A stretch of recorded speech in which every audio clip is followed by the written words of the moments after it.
Hello friends, welcome to SSG YouTube channel. Friends, ఈరోజు అయితే మనకు ఇండియన్ బ్యాంక్ నుండి లోకల్ బ్యాంక్ ఆఫీసర్కు సంబంధించిన నోటిఫికేషన్ అయితే రిలీజ్ అయితే చేయడం అయితే జరిగింది. సో ఇప్పుడైతే దీనికి సంబంధించిన ఆన్లైన్ ఫామ్ అప్లై ఏ విధంగా చేయాలో ఈ వీడియో తెలుసుకుందాం. సో మీరు మాత్రం స్కిప్ చేయకుండా వీడియోని ఎండ్ వరకు అయితే చూడండి. సో ఇక్కడ వచ్చేసి మనకు ఇక్కడ ఇండియన్ బ్యాంకు సంబంధించిన లోకల్ బ్యాంక్ ఆఫీసర్కు సంబంధించిన అఫీషియల్ నోటిఫికేషన్ అయితే చూసుకోవచ్చు. అండ్ ఇక్కడ వేకెన్సీస్ వచ్చేసి మనకు స్టేట్ వైజ్ అయితే ఇచ్చారన్నమాట. సో ఇక్కడైతే ఏ స్టేట్ అయితే ఇచ్చారో సో ఆ యొక్క స్టేట్ వాళ్ళు దీనికైతే అప్లై అయితే చేసుకోవచ్చు. అండ్ మనకు లాంగ్వేజ్ ప్రొఫిషియన్సీ అనేది ఇక్కడైతే ఇవ్వడం అయితే జరిగింది. సో అండ్ మనకు టోటల్ వేకెన్సీ అనేది ఇక్కడ 300 పోస్టులు అయితే రిలీజ్ అయితే చేశారు. అండ్ మనకు కేటగిరీ వైస్ అనేది ఇక్కడ రిలీజ్ అయితే చేశారనమాట. సో మీ యొక్క కేటగిరీ వైస్ అనేది ఇక్కడ చూసుకోండి. అండ్ మనకు ఆన్లైన్ డేట్ వచ్చేసి ఇక్కడ 13th ఆగస్ట్ నుండి 2nd సెప్టెంబర్ వరకు అయితే ఇక్కడ లాస్ట్ డేట్ అయితే అవుతుందన్నమాట. ఆ తర్వాత ఇక్కడైతే మనకు ఇక్కడ మన యొక్క అమౌంట్ అనేది ఇక్కడ ఇవ్వడం జరిగింది. అండ్ నెక్స్ట్ వచ్చేసి ఇక్కడైతే మనకు దీనికి సంబంధించిన ఇక్కడ ఎలిజిబిలిటీ అయితే చూసుకోవచ్చు అనమాట. సో ఇక్కడ ఎడ్యుకేషన్ క్వాలిఫికేషన్ వచ్చేసి లోకల్ బ్యాంక్ ఆఫీసర్ అనమాట. పోస్ట్ నేమ్ వచ్చేసి తర్వాత ఇక్కడ ఓన్లీ మీరు డిగ్రీ గ్రాడ్యుయేషన్ పాస్ అయి ఉంటే మీరు దీనికైతే అప్లై అయితే చేసుకోవచ్చు అనమాట. ఎటువంటి ఎక్స్పీరియన్స్ కానీ అవసరం అయితే లేదు. తర్వాత ఇక్కడ ఏజ్ లిమిట్ అనేది ఇవ్వడం అయితే జరిగింది. సో మీరు ఇక్కడ జాగ్రత్త అయితే చూసుకొని మీరైతే అప్లై అయితే చేసుకోండి. సో ఇప్పుడైతే మనం ఇండియన్ బ్యాంకు సంబంధించిన ఆన్లైన్ ఫామ్ అప్లై ఏ విధంగా చేయాలో ఇక్కడైతే తెలుసుకుందాం. ఫ్రెండ్స్, ఇక్కడ వచ్చేసి ఇండియన్ బ్యాంక్ లోకల్ బ్యాంక్ ఆఫీసర్కు సంబంధించిన అఫీషియల్ ఆన్లైన్ వెబ్సైట్ అయితే ఈ విధంగా అయితే వస్తుంది. ఈ యొక్క వెబ్సైట్ లింక్ అనేది మీకు డిస్క్రిప్షన్లో అయితే ఇచ్చేస్తాను. సో మీరు ఈ విధంగా వచ్చేసిన తర్వాత ఇక్కడ ఇంపార్టెంట్ డేట్స్ అయితే చూసుకోవచ్చు. అండ్ ఇప్పుడైతే మనం న్యూ రిజిస్ట్రేషన్ చేసుకోవాలి కాబట్టి ఇక్కడ click here for new registration ఉంది కదా. సో దీని మీద క్లిక్ చేసేయండి. ఇచ్చేస్తే మనకు న్యూ రిజిస్ట్రేషన్ ఫామ్ అనేది ఈ విధంగా అయితే ఓపెన్ అవుతుంది. ఇక్కడ వచ్చేసి మీ యొక్క ఫస్ట్ నేమ్ ఎస్ఎస్సి మార్క్స్ నేమ్లో ఏ విధంగా ఉన్నదో ఆ విధంగా ఇక్కడ జాగ్రత్తగా అనేది ఎంటర్ అయితే చేసేయండి. తర్వాత మీ యొక్క ఫస్ట్ నేమ్ ఇంకోసారి అయితే కన్ఫర్మ్ నేమ్ అనేది ఇక్కడ జాగ్రత్తగా ఎంటర్ అయితే చేసేయండి. సో ఈ విధంగా ఇచ్చేసిన తర్వాత ఇక్కడ మీ యొక్క మిడిల్ నేమ్ ఉంటే ఇచ్చేసిండి, లేకపోతే అవసరం లేదు. ఆ తర్వాత మీ యొక్క లాస్ట్ నేమ్ అనేది దీంట్లో అయితే ఇచ్చేసిండి. తర్వాత మీ యొక్క లాస్ట్ నేమ్ అనేది ఏదై ఉంటుందో సో క్యాపిటల్ లెటర్లో అదే విధంగా ఇక్కడ జాగ్రత్తగా ఇచ్చేసేయండి. సో ఇచ్చేస్తే మనకు ఫుల్ నేమ్ ఆటోమేటిక్గా వచ్చేసింది. తర్వాత మీ యొక్క మొబైల్ నెంబర్, తర్వాత కన్ఫర్మ్ మొబైల్ నెంబర్ ఇచ్చేసండి. తర్వాత మీ యొక్క ఈమెయిల్ అడ్రస్ అనేది ఇక్కడైతే జాగ్రత్తగా ఇక్కడ మనకు ఎదురు ఆటోమేటిక్గా వచ్చేసిన తర్వాత డొమైన్ నేమ్ అనేది సెలెక్ట్ అయితే చేసుకోండి. ఆ తర్వాత పూర్తిగా అనేది ఇక్కడైతే మీకు సంబంధించినది పూర్తిగా ఇక్కడ gmail.com వరకు అయితే ఇక్కడ ఈ విధంగా అయితే ఫుల్గా అనేది జీమెయిల్ ఐడి అయితే ఇచ్చేసేయండి. ఇచ్చేసిన తర్వాత ఈ క్యాప్చర్ ఎంటర్ చేసి ఇక్కడ సేవ్ అండ్ నెక్స్ట్ మీద క్లిక్ చేసేస్తే మనకు ఒకవేళ మనకు ఏవైనా ఎడిట్ ఆప్షన్ ఉంటే ఇప్పుడు అయితే చేసుకోండి. తర్వాత అయితే మనకు ఎడిట్ ఆప్షన్ మాత్రం లేదు, ఎందుకంటే మనకు రిజిస్ట్రేషన్ అయితే అయిపోతుంది అనమాట. సో ఈ విధంగా మీరు సేవ్ అండ్ కంటిన్యూ మీద క్లిక్ చేసిన తర్వాత మనకు రిజిస్ట్రేషన్ అయితే కంప్లీట్ అయితే అయిపోతుంది. సో మనకు రిజిస్ట్రేషన్ నెంబర్ మరియు పాస్వర్డ్ అయితే వచ్చేస్తుంది. అండ్ మీ యొక్క ఈమెయిల్ అడ్రస్కు వాళ్ళు సెండ్ చేయడం అయితే జరుగుతుంది అనమాట. సో మీరు అక్కడ నుండి అయితే చూసుకోవచ్చు. అండ్ మీరు కావాలంటే ఇక్కడైతే స్క్రీన్ షాట్ అయితే తీసుకోండి. సో ఈ విధంగా వచ్చేసిన తర్వాత మనం ఫోటో అండ్ సిగ్నేచర్ అయితే అప్లోడ్ చేయాలి. సో ఇక్కడైతే మనం ఫోటో సిగ్నేచర్ సంబంధించిన గైడ్లైన్స్ అయితే చూసుకోవచ్చు అనమాట. సో వాళ్ళు ఇక్కడ గైడ్లైన్స్ అయితే మనకు ఇవ్వడం అయితే జరిగింది.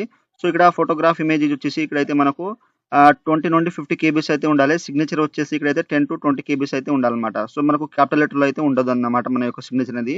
సో మన యొక్క స్టైల్లో అయితే ఇక్కడ అప్లోడ్ చేసేయండి. సో మీ యొక్క ఫోటోగ్రాఫ్ అప్లోడ్ చేసిన తర్వాత ఇక్కడ ఫోటో వచ్చేసింది. తర్వాత ఐ కన్ఫర్మ్ అయ్యి దట్ వ్యాలిడ్ సిగ్నేచర్ ఉంది కదా, దీంట్లో టిక్ మార్క్ చేసేయండి. తర్వాత మీ యొక్క సిగ్నేచర్ ఇక్కడ క్యాపిటల్లో అయితే ఉంటుంది అన్నమాట. మీ యొక్క స్టైల్లో అయితే ఇచ్చేసేయండి. తర్వాత సిగ్నేచర్ అప్లోడ్ చేసిన తర్వాత సిగ్నేచర్ వచ్చేసిన తర్వాత ఐ కన్ఫర్మ్ దట్ అయితే దీంట్లో టిక్ మార్క్ చేసి ఇక్కడ నెక్స్ట్ మీద అయితే క్లిక్ చేసేయండి. ఫ్రెండ్స్, ఆ తర్వాత ఇక్కడ వచ్చేసి బేసిక్ డీటెయిల్స్ అయితే ఇవ్వాలి. సో ఇక్కడ state you want to apply for. So మీరు ఏ స్టేట్ పైన అయితే అప్లై చేద్దాం అనుకున్నారో ఆ యొక్క స్టేట్ అయితే సెలెక్ట్ చేసుకోండి.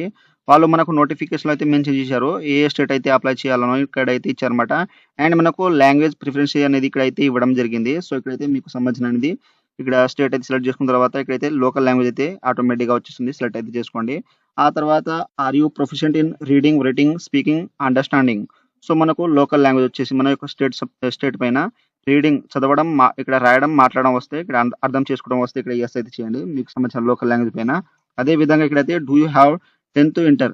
సో మీకు సంబంధించిన 10th ఇంటర్ సంబంధించిన మార్క్ షీట్ పైన ఏదైనా అధికారి స్థానిక భాష ఏదైనా మీరు చదివినట్లు ఏదైనా సాక్ష్యం ఉంటే ఇక్కడ ఎస్ అయితే చేయండి, లేకపోతే సింపుల్గా నో మీద క్లిక్ చేసేయండి. ఆ తర్వాత ఇక్కడ వచ్చేసి మీ యొక్క కేటగిరీ జనరల్ ఉంటే ఇక్కడ జనరల్ అయితే ఓకే చేసేయండి. తర్వాత ఈడబ్ల్యూఎస్ ఉంటే ఇక్కడ ఈడబ్ల్యూఎస్ మీద అయితే క్లిక్ చేసేయండి. మీకు సంబంధించిన అనేది ఇక్కడైతే మీ యొక్క క్యాస్ట్ అనేది ఇక్కడైతే సెలెక్ట్ అయితే చేసుకోండి. సో ఈ విధంగా సెలెక్ట్ చేసుకున్న తర్వాత నెక్స్ట్ వచ్చేసి ఇక్కడైతే మీరు పీడబ్ల్యూడీ క్యాండిడేట్ ఉంటే ఇక్కడ ఎస్ అయింది. ఎస్ చేస్తే మీకు సంబంధించిన డీటెయిల్స్ అయితే దీంట్లో ఇచ్చేసింది, లేకపోతే సింపుల్గా నో మీద క్లిక్ చేసేయండి. ఆ తర్వాత నెక్స్ట్ వచ్చేసి ఇక్కడ మనకు పీడబ్ల్యూడీ సంబంధించి కాబట్టి ఇక్కడైతే ఆటోమేటిక్గా అనేది వదిలేయండి. ఆ తర్వాత నెక్స్ట్ వచ్చేసి ఇక్కడైతే మనకు సంబంధించిన ఇదైతే ఇక్కడ పీడబ్ల్యూడీ ఇది కూడా నో అయితే చేసేయండి. అండ్ నెక్స్ట్ వచ్చేసి ఇక్కడైతే మనకు సంబంధించిన ఇక్కడైతే ఫ్యామిలీ రైట్స్ 1980లో ఇక్కడ ఉంటాయి చేసేయండి, లేకపోతే సింపుల్గా నో మీద క్లిక్ చేసేయండి. అండ్ నెక్స్ట్ వచ్చేసి ఇక్కడైతే ఎక్స్ సర్వీస్ మ్యాన్ కానీ ఏదైనా కమిషనర్ ఆఫీసర్ ఇక్కడ ఎమర్జెన్సీ కమిషనర్ ఉంటే ఎస్ చేయండి. లేకపోతే సింపుల్గా నో మీద క్లిక్ చేసేయండి. ఉంటే మీకు సంబంధించిన ఎక్స్పీరియన్స్ ఇక్కడైతే ఇక్కడ 3 డిజిట్ అయితే ఇచ్చేసేయండి. ఆ తర్వాత నెక్స్ట్ వచ్చేసి ఇక్కడైతే ఇదైతే మనకు ఆఫ్ అయి ఉంటుంది. తర్వాత రిలీజియన్ సో మీరు హిందూ ముస్లిమ్స్ అనేది దీంట్లో అయితే క్రిస్టియన్స్ అనేది దీంట్లో అయితే సెలెక్ట్ చేసుకోండి. అండ్ నెక్స్ట్ వచ్చేసి ఇక్కడైతే మీరు మైనారిటీ ఉంటే ఇక్కడ ఎస్ చేయండి. లేకపోతే సింపుల్గా నో మీద క్లిక్ చేసేయండి. ఆ తర్వాత ఇక్కడ నేషనాలిటీ సిటిజన్షిప్ సో ఇక్కడ ఇండియన్ అయితే సెలెక్ట్ చేసుకోండి. ఆ తర్వాత మీకు సంబంధించిన ఇక్కడైతే ఎగ్జామినేషన్ సెంటర్ అయితే స్టేట్ అయితే సెలెక్ట్ చేసుకోండి. సో మీకు సంబంధించిన స్టేట్ అయితే ఫస్ట్ ఆఫ్ ఆల్ సెలెక్ట్ చేసుకోండి. ఆ తర్వాత ఎగ్జామినేషన్ సెంటర్ అయితే సెలెక్ట్ అయితే చేసుకోండి. దీంట్లో మనకు ఆటోమేటిక్గా వచ్చేస్తుంది. ఆ తర్వాత నెక్స్ట్ వచ్చేసి ఇక్కడ పర్సనల్ డీటెయిల్స్ అయితే ఇవ్వాలి. సో మీ యొక్క డే ఇక్కడైతే డే అయితే సెలెక్ట్ చేసుకోండి. తర్వాత మీ యొక్క మంత్ ఇక్కడైతే జాగ్రత్తగా ఇచ్చేసేయండి. తర్వాత మీకు సంబంధించిన ఇయర్ అయితే దీంట్లో అయితే మెన్షన్ చేసేయండి. ఇక్కడ ఆటోమేటిక్‌గా అయితే వచ్చేస్తుంది. తర్వాత మీరు జెండర్ మేలా, ఫీమేల్ అయితే దీంట్లో ఇచ్చేసేయండి. తర్వాత do you have twin brother, sister ఉంటే ఇక్కడ యెస్ చేయండి. ఇస్తే వాళ్ళు మేలా, ఫీమేలా వాళ్ళకి సంబంధించిన నేమ్ అనేది ఇచ్చేసేయండి. లేకపోతే సింపుల్‌గా నో మీద క్లిక్ చేసేయండి. ఆ తర్వాత ఇక్కడ మ్యారిటల్ స్టేటస్ ఇక్కడ మ్యారీడ్ ఉంటే మ్యారీడ్ ఇచ్చేసేయండి.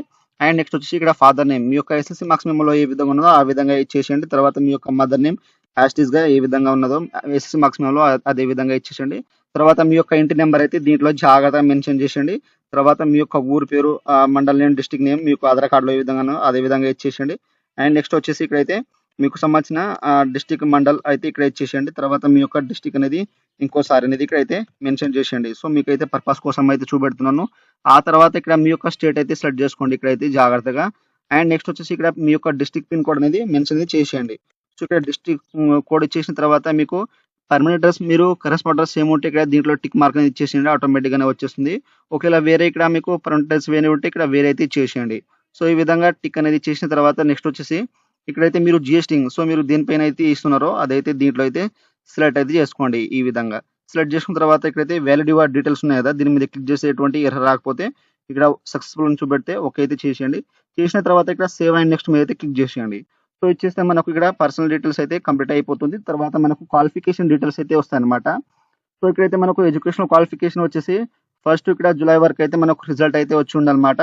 ఆ తర్వాత ఇక్కడ వచ్చేసి మనం గ్రాడ్యుయేషన్ సంబంధించిన ఇక్కడైతే ఇక్కడ డిగ్రీ సబ్జెక్ట్ స్ట్రీమ్ అయితే సెలెక్ట్ చేసుకోండి. ఆర్ట్సా, కామర్సా, సైన్స్ అనేది దీంట్లో మెన్షన్ చేసేయండి. సో మీరు ఏ స్ట్రీమ్ ఉన్నా దీనికైతే అప్లై చేసుకోవచ్చు. తర్వాత మీ యొక్క పాసింగ్ సో మీరు ఎప్పుడు పాస్ అయ్యారో ఆ యొక్క డే, తర్వాత మంత్ అనేది దీంట్లో మెన్షన్ చేసేయండి. తర్వాత ఇయర్ అయితే దీంట్లో జాగ్రత్తగా ఇచ్చేసేయండి. తర్వాత మీ యొక్క మార్క్స్ పర్సెంటేజ్ ఎన్ని వచ్చినాయో అన్ని అయితే ఇక్కడైతే మెన్షన్ చేసేయండి. సో ఈ విధంగా ఇచ్చేసిన తర్వాత ఇక్కడైతే మీ యొక్క క్లాస్ గ్రేడ్ అయితే సెలెక్ట్ చేసుకోండి. సో ఫస్ట్ సెకండ్ అనేది దీంట్లో అయితే ఇచ్చేసేయండి. ఒకవేళ పాస్ ఉంటే పాస్ మీద క్లిక్ చేసేయండి. ఆ తర్వాత నెక్స్ట్ వచ్చేసి ఒకవేళ మీకు వేరే పర్సెంటేజ్ వేరే ఉంటే ఇక్కడైతే 8.09 వస్తే ఈ విధంగా అయితే ఇచ్చేసేయండి. మనకు ఆటోమేటిక్‌గా కాలిక్యులేట్ అయితే అయిపోతుందన్నమాట. తర్వాత మీకు పోస్ట్ గ్రాడ్యుయేషన్ డిగ్రీ ఉంటే ఇక్కడ స్ట్రీమ్ నేమ్, తర్వాత డేట్ ఆఫ్ పాసింగ్, ఇక్కడ మార్క్స్ పర్సెంటేజ్, తర్వాత క్లాస్ గ్రేడ్ అయితే ఇచ్చేసేయండి. ఆ తర్వాత మీకు ఏమైనా ఎక్స్‌పీరియన్స్ ఉంటే ఇక్కడ అయితే మెన్షన్ చేసేయండి. లేకపోతే అవసరం లేదు. ఆ తర్వాత ఇక్కడైతే మనకు సంబంధించిన లోకల్ లాంగ్వేజ్ సంబంధించిన ఇక్కడైతే ఇక్కడ లాంగ్వేజ్ అయితే తెలుగు వస్తుంది. సో ఇక్కడ రీడ్ ఇక్కడ చదవడం, తర్వాత రాయడం, తర్వాత మాట్లాడడం వస్తే ఈ విధంగా టిక్ అనేది ఇచ్చేసేయండి. ఆ తర్వాత నెక్స్ట్ ఇంగ్లీష్ మీకు ఇంగ్లీష్ అనేది వచ్చేసి ఇక్కడ ఇంగ్లీష్ అనేది టైప్ అనేది చేసేయండి. ఇచ్చేస్తే ఇక్కడ రీడ్ చదవడం, తర్వాత రాయడం, మాట్లాడడం వస్తే ఈ విధంగా అయితే టిక్ అనేది ఇచ్చేసేయండి. ఇచ్చేసిన తర్వాత ఇక్కడ వ్యాలిడ్ యువర్ డీటెయిల్ మీద క్లిక్ చేసేస్తే మనకు ఈ విధంగా అయితే సక్సెస్ఫుల్ చూపెట్టిన తర్వాత ఓకే మీద క్లిక్ చేసేసి ఇక్కడ సేవ్ అండ్ నెక్స్ట్ మీద అయితే క్లిక్ చేసేయండి. ఇచ్చేస్తే మనకు నెక్స్ట్ అప్లికేషన్ ఫామ్ ప్రివ్యూ అయితే ఈ విధంగా అయితే వస్తుంది. ఇప్పటివరకు అయితే మనం ఎన్ని డీటెయిల్స్ అయితే ఎంటర్ చేసినామో అన్ని డీటెయిల్స్ అయితే వస్తాయన్నమాట. సో మీరు ఒకటికి 2 సార్లు అయితే జాగ్రత్త చూసుకున్న తర్వాత ఇక్కడ స్క్రోల్ చేస్తా అంటే మనకు అగ్రీ అనేది ఉంటుంది. అగ్రీ చేసుకున్న తర్వాత ఒకవేళ ఏమైనా మిస్టేక్ ఉంటే ఇక్కడ బ్యాక్ వెళ్ళిపోయి మీరు ఎడిట్ అయితే చేసుకోవచ్చు. ఒకవేళ అన్ని కట్టుకుంటే ఇక్కడ కంప్లీట్ రిజిస్ట్రేషన్ మీద అయితే క్లిక్ చేసేయండి. సో ఇచ్చేస్తే మనకు ఇక్కడ తర్వాత ఎడిట్ ఆప్షన్ మాత్రం ఉండదని చెప్తుంది. సో మీరు జాగ్రత్తగా అనేది ఇక్కడైతే చూసి ఇక్కడ ఓకే మీద క్లిక్ చేసేయండి. ఫ్రెండ్స్ ఆ తర్వాత ఇక్కడ వచ్చేసి మనం డాక్యుమెంట్స్ అయితే అప్లోడ్ చేయాలి. ఇక్కడ left thumb impression and hand written declaration. So ఇక్కడ గైడ్లైన్స్ మీద క్లిక్ చేస్తే మనకు ఈ విధంగా అయితే వస్తుంది. సో ఇక్కడైతే మనకు లెఫ్ట్ థంబ్ ఇంప్రెషన్ వచ్చేసి 20 నుండి 50 కేబీస్ అయితే ఉండాలి. ఇక్కడైతే మనకు అండ్ నెక్స్ట్ ఇక్కడ హ్యాండ్ రిటెన్ డిక్లరేషన్ ఇమేజ్ వచ్చేసి ఇక్కడైతే మనం ఇంగ్లీష్లో అయితే కల్పరేట్ లో అయితే రాయాలన్నమాట. సో చేపించే ఫార్మాట్ లో 800 ఇక్కడ 400 పిక్సెల్ అయితే ఉండాలి. ఇక్కడ 50 నుండి 100 కేబీస్ అయితే ఉండాలి. సో మీరు ఫస్ట్ ఆఫ్ ఆల్ ఇక్కడైతే మనకు టెస్ట్ అనేది ఇచ్చారన్నమాట హ్యాండ్ రిటెన్ డిక్లరేషన్ అనేది. సో మీరు ఒక వైట్ పేపర్ తీసుకొని మీరు ఇక్కడ ఐ ఉన్నాయి కదా సో నేమ్ ఆఫ్ క్యాండిడేట్ దగ్గర మీ యొక్క నేమ్ రాసేసి ఫుల్ నేమ్ రాసేసి ఇక్కడ ఐ నుండి రిక్వైర్డ్ వరకు అయితే వైట్ పేపర్ మీద అయితే రాసేసి దాన్ని కన్వర్ట్ అయితే చేయండి 50 నుండి 100 కేబీస్లో. సో మీరు కన్వర్ట్ అయితే చేయండి బ్లాక్ పెన్తో అయితే రాసేసి. సో అది కన్వర్ట్ చేసిన తర్వాత నెక్స్ట్ వచ్చేసి ఇక్కడైతే అప్లోడ్ అయితే చేయండి అనమాట. సో ఇక్కడైతే లెఫ్ట్ అప్లోడ్ చేసిన తర్వాత వ్యూ ఆప్షన్ వచ్చేస్తుంది. తర్వాత ఇక్కడ హ్యాండ్ రిటెన్ డిక్లరేషన్ ఇప్పుడు చూపించినా కదా! అదైతే ఇక్కడ అప్లోడ్ చేసిన తర్వాత ఇక్కడ క్యాప్చా ఎంటర్ చేసి ఇక్కడ సేవ్ అండ్ నెక్స్ట్ మీద క్లిక్ చేసేయండి. ఫ్రెండ్స్ ఆ తర్వాత ఈ విధంగా పాపప్ అనేది వస్తుంది. సో ఇక్కడైతే మనం ఫైనల్ సబ్మిట్ అయితే యెస్ మీద క్లిక్ చేస్తే ఇక్కడైతే ఓకే మీద క్లిక్ చేస్తే మనకు సబ్మిట్ ఇక్కడ నెక్స్ట్ పేమెంట్ పేజ్ అనేది తీసుకుపోతుంది. ఒకవేళ మీరు ఏదైనా మిస్టేక్ ఉంటే బ్యాక్ వెళ్ళిపోయి ఇక్కడ క్యాన్సిల్ చేసి బ్యాక్ వెళ్ళిపోయి ఎడిట్ తెచ్చేసుకోవచ్చు. ఒకవేళ అన్ని కరెక్ట్‌గా ఉంటే మీకు సంబంధించిన డేటా అనేది సో ఓకే మీద క్లిక్ చేసేయండి. ఇచ్చేస్తే మనకు పేమెంట్ పేజ్ అనేది ఈ విధంగా తీసుకొస్తుంది. మనకు అమౌంట్ అయితే చూపెడుతుంది. సో ఇక్కడైతే ఈ యొక్క క్యాప్చర్ ఉంది కదా! సో ఈ క్యాప్చర్ అనేది ఎంటర్ అయితే చేసేయండి. సో ఈ విధంగా చేసేసిన తర్వాత ఇక్కడ సబ్మిట్ ఉంది కదా! సబ్మిట్ మీద క్లిక్ చేస్తే ఇక్కడ do you want to proceed for payment ఉంటుంది. ఓకే మీద క్లిక్ చేసేయండి. ఇచ్చేస్తే మనకు పేమెంట్ పేజ్ అనేది ఈ విధంగా అయితే తీసుకొస్తుందన్నమాట. సో ఇక్కడ వచ్చేసి మీకు సంబంధించిన ఇక్కడ debit card, credit card, banking, net banking అనేది ఇక్కడైతే మీరు చేసేయొచ్చు. మీకు సంబంధించిన పేమెంట్ అనేది ఇక్కడ క్రెడిట్ కార్డ్ లేదా డెబిట్ కార్డ్ మీద క్లిక్ చేసేసి ఇక్కడైతే మీ యొక్క కార్డ్ నెంబర్, తర్వాత ఎక్స్‌పైరీ మంత్, ఎక్స్‌పైరీ ఇయర్, తర్వాత సీవీ నంబర్, తర్వాత కార్డ్ హోల్డర్ నేమ్ మీ యొక్క కార్డ్ పైన ఏ విధంగా నేమ్ ఉందో ఆ విధంగా ఇచ్చేసి ఇక్కడ మేక్ పేమెంట్ మీద క్లిక్ చేస్తే మనకు పేమెంట్ అయితే అయిపోతుందన్నమాట. తర్వాత మీకు సంబంధించిన ఇంటర్నెట్ వ్యాలిడ్ తర్వాత క్యూఆర్ కోడ్ యూపీఐ ద్వారా అయితే మీరైతే చేసుకోవచ్చు. సో మీకు సంబంధించిన పేమెంట్ అయిపోయిన తర్వాత ఈ విధంగా మనకు అప్లికేషన్ ఫామ్ అనేది వచ్చేస్తుంది. సో మీరు దీన్నైతే ప్రింట్ అయితే తీసుకోండి. ఇక్కడ ప్రింట్ అప్లికేషన్ ఉంది కదా! సో దీని మీద క్లిక్ చేసి మీకు సంబంధించిన ఇక్కడ అప్లికేషన్ ఫామ్ అనేది ప్రింట్ అయితే తీసుకోండి. ఎప్పుడైనా ఫ్యూచర్ యూజ్ కోసం. సో మీరు ఈ విధంగా అయితే జాగ్రత్తగా ఆన్‌లైన్ అప్లై అయితే చేయండి. సో మీరు అప్లై చేసేటప్పుడు మీకు ఏమైనా డౌట్స్ ఉంటే నాకు కామెంట్ సెక్షన్‌లో కామెంట్ ఇవ్వండి. సో ఫ్రెండ్స్ ఈ విధంగా అయితే మనకు ఇండియన్ బ్యాంక్‌కు సంబంధించిన local bank officer online form apply అయితే ఈ విధంగా అయితే చేయండి. సో మీరు ఆన్‌లైన్ అప్లై చేసేటప్పుడు ఏమైనా మీకు డౌట్స్ ఉంటే నాకు కామెంట్ సెక్షన్‌లో కామెంట్ ఇవ్వండి. నేనైతే తొందరగా అయితే రిప్లై ఇస్తాను. సో ఫ్రెండ్స్ నా వీడియో మీకు నచ్చినట్లయితే షేర్, లైక్, సబ్స్క్రైబ్ చేసి బెల్ ఐకాన్‌ని ఆన్ చేసుకోండి. మరిన్ని వీడియోల కోసం నా ఛానెల్‌ని సబ్స్క్రైబ్ అయితే చేసుకోండి. Thank you for watching.